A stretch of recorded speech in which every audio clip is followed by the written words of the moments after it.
लोकसभा निवडणुकीत महाविकास आघाडीच्या रूपानं जनतेला एकसंध पर्याय मिळाला होता।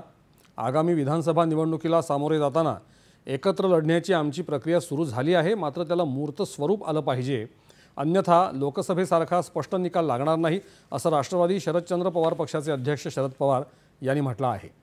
छत्रपती संभाजीनगर इथे आयोजित पत्रकार परिषदेत ते बोलत होते। मराठा आरक्षणाबाबत सुसंवाद करण्याची पक्षाची भूमिका असून सरकारनं आता नव्या पिढीशी सुसंवाद साधण्याची गरज आहे। सरकारनं मनोज जरांगे, छगन भुजबळ, लक्ष्मण हाके आणि आम्हाला चर्चेत सहभागी करावं आणि या प्रकरणी तोडगा काढावा, असंही शरद पवार यांनी म्हटलं आहे।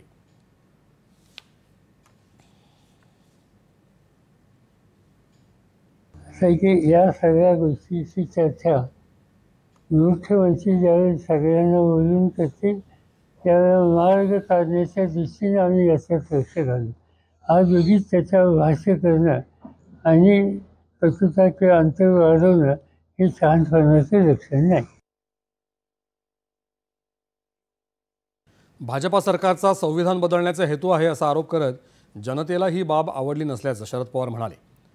राज्य शासनाच्या मुख्यमंत्री लाडकी बहीण योजनेवरही त्यांनी टीका केली।